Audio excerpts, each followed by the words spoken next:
Bonjour, bienvenue à cette première rencontre de ce que nous espérons sera une longue série sur le yoga et la neuroplasticité. Je suis Pilar Mejia, je suis la créatrice d'Ainam et je suis votre hôte aujourd'hui. Si vous êtes nouveau ici, je vous explique rapidement. Ainam est une école en ligne qui a commencé principalement axée sur le yoga et au fur et à mesure que notre expérience dans l'enseignement du yoga ainsi que les demandes de nos élèves ont évolué, cela nous a guidés vers un regard un peu plus exhaustif sur le corps et sa totalité, incluant la neuroscience et notre relation avec l'espace que nous habitons, que ce soit l'espace construit, l'espace naturel ou même relationnel, c'est-à-dire l'espace avec un autre. Nous offrons donc des cours et des rencontres pour les personnes qui pratiquent ou s'intéressent au yoga, à la santé du corps et qui veulent découvrir plus en détail ce qui veut dire être en état de harmonie dans leur corps et qui veulent faire des choix informés sur les pratiques du mouvement. Aujourd'hui, nous allons parler de yoga et neuroplasticité. Nous allons toucher les points basiques de ces deux sujets et l'importance d'avoir une pratique de mouvement constante dans notre vie. Pour cela, nous sommes avec Salomé Macorig, neuropsychologue de l'Université de Nice en France. Et Salomé, je te laisse te présenter. Merci Pilar. Donc, je m'appelle Salomé Macorig, je suis étudiante en neuropsychologie à Nice. Depuis 2018, je me forme à la psychologie à travers toutes ces branches et je me suis spécialisée du coup en 2021 à la psychologie, notamment à la psychologie de l'enfant. Quand on parle de neuropsychologie, on va surtout parler d'un terme prépondérant qui est la neuroplasticité et c'est à travers toutes ces études que j'ai pu découvrir les clés des neurosciences. C'est aussi au cours de mes différentes recherches et mes expériences professionnelles que j'ai pu approcher la complémentarité des approches neuroscientifiques et thérapeutiques qui peuvent être médiées par une pratique du yoga et évidemment de la méditation. Je continue aujourd'hui de me former sur les liens qui existent entre neuroplasticité et yoga, notamment du coup chez les enfants.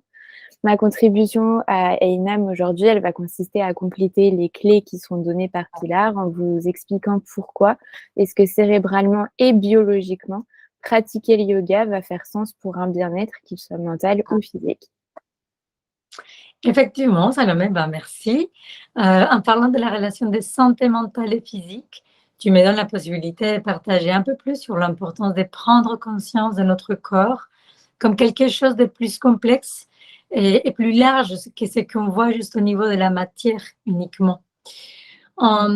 Et en fait, quand on commence à se pencher dedans, on arrive à vivre l'expérience de que plus on prend soin de notre alimentation ou de notre état de santé physique et mental, et que cela devient une partie de notre quotidien, il y a quelque chose qui s'opère dans notre réalité. On va dire que le corps va se modifier dans sa totalité, que ça commence à se manifester dans la manière dans laquelle on bouge, ou bien dans la manière dans laquelle on développe une relation nouvelle avec notre corps. Cela peut se manifester aussi dans la confiance en vous-même. Et puis, il y a tout cela, disons qu'on pose les raisons qu'aujourd'hui, on peut expliquer et comprendre à travers la science. Nous voulons, avec Salomé, explorer non seulement le pourquoi de tout ça, mais aussi on veut le rendre accessible de manière à ce que d'autres personnes puissent en bénéficier. Donc, Salomé va nous parler un peu plus de tout ça. Et nous allons continuer cet échange au fur et à mesure de cet appel et de la continuité de cette liste, de cette série que nous commençons aujourd'hui. Donc, comme l'a dit Pini, on a plusieurs motivations et qui nous ont menés à proposer ces échanges. L'une d'elles est aussi et surtout l'impact que le bien-être peut avoir sur les enfants. Et donc, comment est-ce que de façon indirecte, transmettre une certaine information aux parents, qui sera concrète, cette information, ça pourra aider à participer au bien-être des enfants. Donc, attendez-vous dans ces différents échanges à recevoir plusieurs informations aussi liées aux plus petits. Et on sera ravis d'échanger avec vous et de savoir c'est les choses qui feront écho dans vos vies personnelles. Tout à fait et puis je crois que cette petite introduction nous permet maintenant d'aller un peu plus loin sur l'origine de cette idée et sur, nos parcours, personnels. Moi, je vais vous raconter un peu plus sur mon parcours, autour du yoga. Pour à cette fin, je pratique donc le yoga depuis 12 ans. Heu, Autre que ma formation en tant qu'instructeur de yoga, je suis aussi architecte et actuellement je suis étudiante en neuroarchitecture. C'est là, on va le toucher aussi dans une autre rencontre, mais c'est là à voir avec les bienfaits de l'espace dans votre santé mentale et tout ce que cela peut, générer comme réaction, dans le comportement et même dans la partie émotionnelle et psychologique de la personne. Mais ne changeons pas de sujet. Donc, depuis les premiers moments où j'ai eu contact avec le yoga et que le yoga a vraiment touché à ma porte, disons que la relation entre le corps et l'espace m'a toujours fascinée. Évidemment marquée par ma formation initiale, mais aussi parce que la transformation que j'ai pu observer dans ma propre vie et celle de mes élèves, dans la manière dans laquelle je commençais à me présenter différemment au monde, dans la manière dans laquelle je les vois bouger, dans la manière dans laquelle je vois prendre soin de leur corps et l'utiliser autrement, disons d'une manière plus, de l'appréhender avec plus de présence et d'assurance, m'a vraiment frappée. Donc, voulant en savoir plus sur comment cela est arrivé et pour pouvoir le mener à plus de personnes, est-ce qu'on arrive aujourd'hui à créer ces rencontres?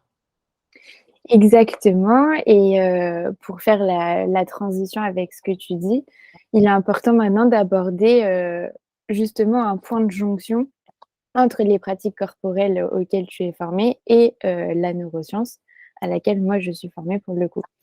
Donc en cherchant à partager ce qui se passe dans le cerveau, lorsque tous les changements qui ont été, énumérés, vont opérer, on a essayé de créer cet espace pour discuter tout au long des rencontres, donc de sujets qui sont relatifs au yoga, au mouvement et du coup à la neuroplasticité.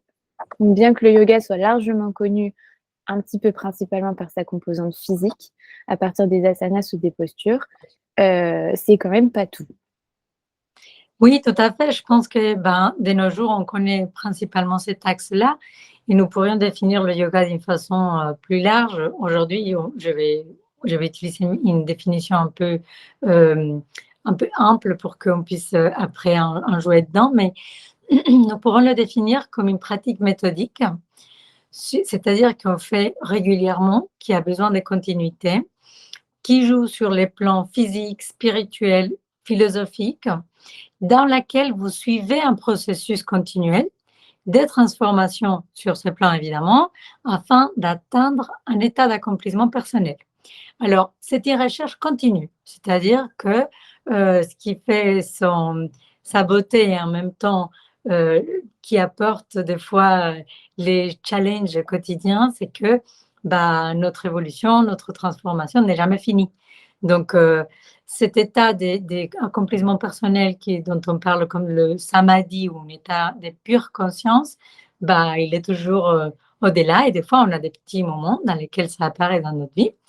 Heu et que voilà, c'est une recherche continue de toute façon. C'est une définition un peu large, comme je vous disais, mais nous pourrons jouer avec cette définition tout le long de nos rencontres pour voir de plus près les différentes approches. Aujourd'hui, donc, nous nous intéressons à ce qui touche aux effets sur le mental et donc Salomé, je voudrais que tu nous partages un peu plus, pardon, sur ce que nous entendons par neuroplasticité. Que les gens qui savent rien sachent aujourd'hui, au moins ça n'aille avec l'idée de pouvoir, dire: «Bah, voilà, j'ai compris ce que c'est que ça». Alors très schématiquement, neuroplasticité, déjà, on peut le scinder en deux mots, neuro et plasticité. Ce qui va signifier que notre cerveau, il est plastique, il est modulable, il peut changer, il n'est pas rigide. Et en fait, ça, c'est hyper important parce que ça veut dire que tout au long de notre vie, on va pouvoir créer des changements dans notre cerveau. Et donc, ces changements, ils sont, dus à des expériences, qu'elles soient positives ou négatives dans notre vie, des changements d'environnement et tout ça, ça va avoir du coup cet impact sur le cerveau. Donc quand on parle de plasticité, très schématiquement, on va parler de renforcement des connexions entre les neurones et d'augmentation du nombre de connexions entre les neurones, donc des renforcements synaptiques. C'est les synapses des neurones, ça permet en fait à ceux-ci de se connecter et du coup de transmettre une information plus rapidement. Cette notion, donc comme on l'a dit, elle a lieu tout au long de la vie et ça, c'est super important parce que ça veut dire qu'effectivement, elle est optimale chez les enfants, mais elle n'est pas moins efficace chez l'adulte ou chez l'âgé. Donc toute l'importance est ici, puisqu'on va pouvoir créer tout au long de notre vie des nouvelles connexions ou les renforcer. Pour donner un exemple de concrètement ce que peut être la neuroplasticité et à quel point elle peut avoir un impact et dès l'enfance et après un accident, par exemple, on va prendre l'exemple d'un AVC. Quelqu'un qui a subi un AVC, donc globalement, c'est une lésion cérébrale. Quelqu'un qui avait une très bonne plasticité avant l'AVC, cette neuroplasticité, ça va lui permettre en fait d'avoir des régions cérébrales qui étaient connectées à la région qui a eu une lésion, qui vont pouvoir compenser, prendre un petit peu le relais de la région lésée pour justement pallier le manque dû à la lésion. Et après, la neuroplasticité, elle peut avoir un deuxième impact, c'est après la lésion, après l'AVC, en réentraînant le cerveau, en faisant des réapprentissages, et ben c'est cette neuroplasticité qui va permettre en fait de récupérer, on ne récupère jamais vraiment totalement, mais de récupérer les manques qui sont dus à la lésion cérébrale. D'accord, donc ce que tu es en train de nous dire, c'est que plus on améliore la qualité de notre activité physique ou de notre sommeil et de notre alimentation, plus on a des chances à ce que notre cerveau puisse répondre de manière adaptée au changement de son environnement. Et que c'est parfait, donc ça veut dire que cela nous permet de faire la relation entre neuroplasticité qu'on cherche tant avec le yoga. Et c'est pourquoi nous voulons parler tout au long des rencontres sur l'impact non seulement spirituel, mais aussi biologique de cette pratique. Exactement. Et on peut difficilement dissocier en fait la pratique physique du yoga de la méditation. Et ça, c'est super important parce que cette composante majeure du yoga, elle aide aussi à un certain processus de régénération ou de renforcement donc des connexions synaptiques et du coup des fonctionnalités du cerveau. Et tout ça, ça va aussi permettre l'optimisation des futurs apprentissages d'une vie. Donc tout ça étant, pour expliquer un petit peu pourquoi est-ce qu'on est là, toutes ces connaissances, elles vont nous permettre de parler, en fait, à travers les rencontres de choses auxquelles on est tous confrontés, telles que le stress. Donc on va parler, grâce au yoga et à la neuroplasticité, de la prévention du stress, de la prévention de la dégénérescence du cerveau auquel on est tous confrontés. On va toucher, du coup, comme on l'a dit, au sujet des enfants qui vont avoir besoin d'une aide pour exprimer et gérer leurs émotions. Comme on l'a dit aussi, on va parler de l'influence de l'espace dans lequel on habite, par exemple, dans un bien-être global. Parfait. Eh ben, nous proposons donc cet espace cherchant à démystifier ces deux sujets, à savoir le yoga et la neuroplasticité. Et l'intention étant de partager et d'argumenter de façon simple notre expérience qui vous sera peut-être utile. Et peut-être si vous avez aussi envie de connaître plus en détail comment ces processus fonctionnent et éventuellement vous seront utiles pour accompagner vos proches, vos enfants, votre couple, vos amis dans ces situations que Salomé vient de décrire et qui nous sont tous amenés à vivre. Merci de votre temps aujourd'hui. Nous espérons vous voir une prochaine fois sur une autre vidéo sur le yoga et la neuroplasticité.